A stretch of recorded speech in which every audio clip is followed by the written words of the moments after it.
আর আমি এই নিয়াতেই রাস্তাঘাটে চলি।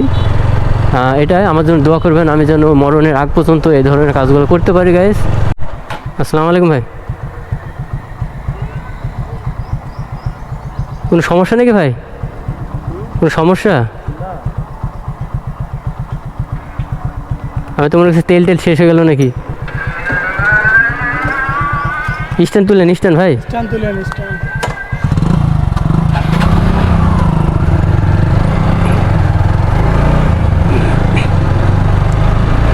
তো প্রিয় গাইস, এরকম রাস্তার মাঝখানে অনেক ভাইয়ের বাইক নষ্ট হয়ে যায়, তো অনেকজন অ্যাভয়েড করে চলে যায়। তো গাইস, আপনাদের আমি এতটুকু বলতে চাই, লজ্জা করবেন না, নিজের ভাই মনে করে জিজ্ঞেস করবেন তার কি সমস্যা। যেহেতু আপনি গাড়ির পুরো আছেন, অনেক সময় আছে আপনার মোটর সাইকেলে সাধারণত আপনার ফ্ল্যাগের বেশি সমস্যা হয়, আর হচ্ছে তেল শেষ হয়ে যায়। তো এইখানে যদি আপনার ভাইটাকে যদি বলেন, প্রশ্ন করলেন, যেমন আমি জিজ্ঞেস করলাম, তো ভাই বললেন না, খুব একটা সমস্যা হয় নাই।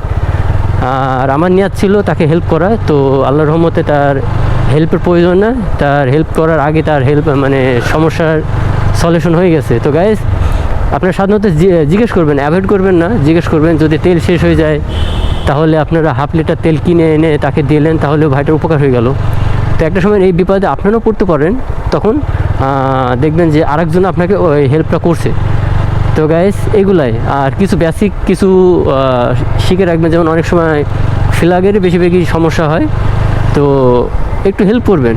কখনও অপর মুসলমান ভাইকে এড়িয়ে যাবেন না, আমার হচ্ছে এটা। আর আমি এই নিয়াতেই রাস্তাঘাটে চলি। এটাই আমার জন্য দোয়া করবেন, আমি যেন মরণের আগ পর্যন্ত এই ধরনের কাজগুলো করতে পারি গাইস। আর যদি ভিডিওটা আপনার ভালো লাগে তো অবশ্যই লাইক, কমেন্ট এবং বেশি বেশি শেয়ার করবেন, এবং আপনাদের মতামত জানাবেন যে আমার কাজগুলো আপনার কেমন লাগে। তো সবাই ভালো থাকবেন, সুস্থ থাকবেন। আল্লাহ হাফেজ।